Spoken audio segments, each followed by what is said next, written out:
എല്ലാവർക്കും focus star PSCയിലേക്ക് സ്വാഗതം. Dictation test 16-ാം തീയതി നടക്കുന്ന ഡിക്റ്റേഷൻ ടെസ്റ്റിൻ്റെ ഹോൾ ടിക്കറ്റ് എല്ലാവർക്കും കിട്ടിയിട്ടുണ്ടാവും. അപ്പോൾ ഇനി ഏതാനും ദിവസങ്ങൾ കൂടിയേ ഉള്ളൂ, 6-7 ദിവസം കൂടിയേ ഉള്ളൂ. അപ്പോൾ നിങ്ങൾ ശ്രദ്ധിക്കേണ്ട കാര്യങ്ങൾ എന്തൊക്കെയാണ്, ഈ ഇത്രയും ദിവസം കൊണ്ട് നിങ്ങൾ പ്രാക്ടീസ് ചെയ്യുമ്പോൾ ശ്രദ്ധിക്കേണ്ട കാര്യങ്ങളും അതുപോലെ തന്നെ എക്സാമിനേഷൻ്റെ സമയത്ത് ശ്രദ്ധിക്കേണ്ട കുറച്ച് കാര്യങ്ങളാണ് ഡിസ്കസ് ചെയ്യുന്നത്.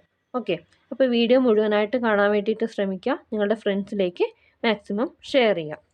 ഓക്കെ, അപ്പോൾ നിങ്ങൾക്കറിയാം കുറച്ച് ദിവസം കൂടിയേ ഉള്ളൂ. അപ്പോൾ ഇതിൽ കുറേ പേരൊക്കെ പ്രാക്ടീസ് ഏകദേശം കഴിഞ്ഞിട്ടുള്ളവരുണ്ടാവും, പ്രാക്ടീസ് തുടങ്ങിയിട്ടുള്ളവരുണ്ടാവും, അതുപോലെ തന്നെ ഈ ഷോർട്ട് ഹാൻഡ് എഴുതിയിട്ട് കുറച്ച് അധികം ടൈം ആയിട്ടുള്ളവരുണ്ടാവും. അതായത് വർഷങ്ങൾക്ക് മുമ്പ് ഈ ഷോർട്ട് ഹാൻഡ് കോഴ്സ് കഴിഞ്ഞതിന് ശേഷം ഇപ്പോഴായിരിക്കും എഴുതിയിട്ടുണ്ടാവുക.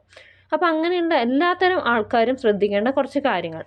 അപ്പോൾ ഇതിൽ റീസെൻ്റ്ലി പഠിച്ചിറങ്ങിയവർക്ക് കുറച്ചുകൂടി എളുപ്പത്തിൽ ഇത് പാസ്സാകാൻ വേണ്ടിയിട്ട് കഴിയും. 80 words per minute ആണ് സ്പീഡ് വരുന്നത്, ലോവറാണ് സ്പീഡ് വരുന്നത്. 5 മിനിറ്റ് ഡിക്റ്റേഷനാണ്, 400 words ആണ് ഡിക്റ്റേഷന് ഉണ്ടാവുക. അപ്പോൾ ഇതിൽ ശ്രദ്ധിക്കേണ്ട കുറച്ച് കാര്യങ്ങൾ. ഇനിയുള്ള ദിവസങ്ങളിൽ നിങ്ങൾ മാക്സിമം പ്രാക്ടീസ് ചെയ്യേണ്ട സെക്ഷൻസാണ് ഗ്രാമലോഗ്സും അതുപോലെ തന്നെ അഡ്വാൻസ്ഡ് ഫ്രേസിയോഗ്രാഫി, പിന്നെ സ്പെഷ്യൽ കോൺട്രാക്ഷൻസ്.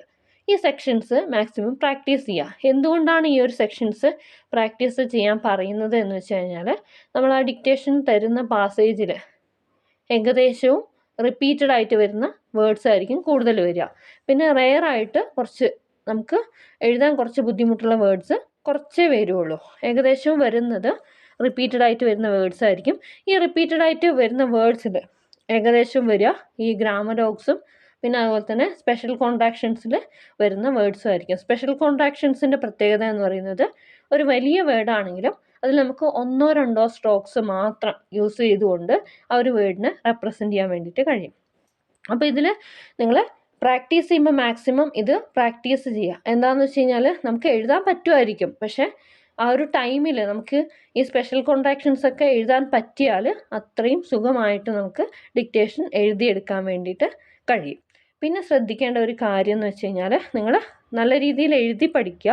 എഴുതി പഠിക്കുന്നതിനോടൊപ്പം തന്നെ ചെയ്യേണ്ട മറ്റൊരു കാര്യം, നമുക്ക് യൂട്യൂബിൽ കുറച്ചധികം വീഡിയോസ് നമുക്ക് കിട്ടും. അതായത് എത്ര വേർഡ്സ് പെർ മിനിറ്റ് ആണ് നിങ്ങൾ പ്രാക്ടീസ് ചെയ്യാൻ ഉദ്ദേശിക്കുന്നത്, അതിൻ്റെയൊക്കെ വീഡിയോസ് അവൈലബിൾ ആണ്.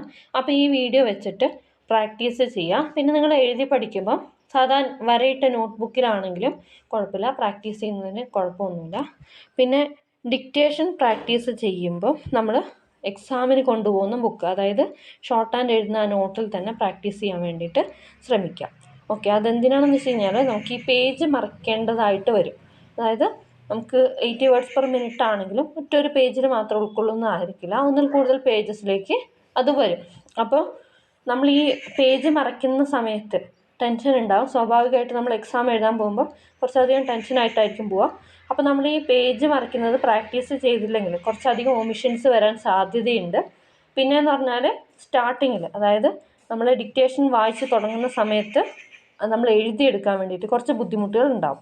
അപ്പോൾ ഈ ബുദ്ധിമുട്ടുകൾ മാറ്റിയെടുക്കാൻ വേണ്ടിയിട്ടാണ് ഈ പ്രാക്ടീസ് ചെയ്യണം എന്ന് പറയുന്നത്. ഈ ഷോർട്ട് ഹാൻഡിൻ്റെ നോട്ടിൽ തന്നെ പ്രാക്ടീസ് ചെയ്യണം എന്ന് പറയുന്നത്. ഓക്കെ, പ്രാക്ടീസ് ചെയ്യുന്ന സമയത്ത് മാക്സിമം ഒമിഷൻസ് ഒഴിവാക്കിയിട്ട് ശ്രദ്ധിച്ച് കേട്ട് നിങ്ങൾ പ്രാക്ടീസ് ചെയ്യുക. പ്രാക്ടീസ് ചെയ്യുമ്പം ഒരു ഡിക്റ്റേഷൻ എഴുതി കഴിഞ്ഞാൽ ആ പാസേജിൽ നിങ്ങൾക്ക് എഴുതാൻ പറ്റാത്ത വേർഡ്സുകൾ, അതായത് എല്ലാവർക്കും ഒരേപോലെ ആയിരിക്കില്ല, ചിലർക്ക് കുറച്ചധികം വേർഡ്സ് എഴുതാൻ പറ്റിയിട്ടുണ്ടാവില്ല, എഴുതിയാലും അത് തിരിച്ച് വായിക്കാൻ വേണ്ടിയിട്ട് പറ്റിയിട്ടുണ്ടാവില്ല. അപ്പോൾ അതെന്ത് ചെയ്യാമെന്ന് വെച്ച് കഴിഞ്ഞാൽ, ആ വേർഡ്സ് എഴുതാൻ പറ്റാത്ത വേർഡ്സ് ഏതാണെന്നുള്ളത് കണ്ടുപിടിച്ച് അതിൻ്റെ ഔട്ട്ലൈന് പ്രാക്ടീസ് ചെയ്യാം. പിന്നെ നിങ്ങൾ പിന്നെ ഷോർട്ട് ഹാൻഡിലേക്ക് എഴുതിയിട്ടുള്ള വേർഡ്സുകൾ തിരിച്ച് എഴുതി നോക്കുക, അല്ലെങ്കിൽ വായിച്ച് നോക്കുക, അതിൽ തെറ്റ് വരുന്നുണ്ടോ എന്നുള്ളത് നോക്കുക. പിന്നെ അതുപോലെ തന്നെ ഫുൾ സ്റ്റോപ്പ് കറക്റ്റായിട്ട് മാർക്ക് ചെയ്യാൻ പറ്റുന്നുണ്ടോ, പാരഗ്രാഫ് കറക്റ്റായിട്ട് മാർക്ക് ചെയ്യാൻ പറ്റുന്നുണ്ടോ എന്നുള്ളത് കറക്റ്റായിട്ട് നോക്കുക. ഓക്കെ, അപ്പോൾ ഇത്രയും കാര്യങ്ങളൊക്കെ ശ്രദ്ധിക്കാനുണ്ട്. ഈ കാര്യങ്ങളൊക്കെ ശ്രദ്ധിച്ച് പ്രാക്ടീസ് ചെയ്ത് കഴിഞ്ഞാൽ തീർച്ചയായിട്ടും നിങ്ങൾക്ക് നല്ല രീതിയിൽ എക്സാമിന് പെർഫോം ചെയ്യാൻ വേണ്ടിയിട്ട് കഴിയും. ഈ വീഡിയോ കാണുന്ന എല്ലാവർക്കും നല്ല രീതിയിൽ എക്സാം അറ്റൻഡ് ചെയ്യാൻ പറ്റട്ടെ എന്ന് ആത്മാർത്ഥമായിട്ട് ആഗ്രഹിക്കുകയാണ്. Thanks for watching. Have A nice day.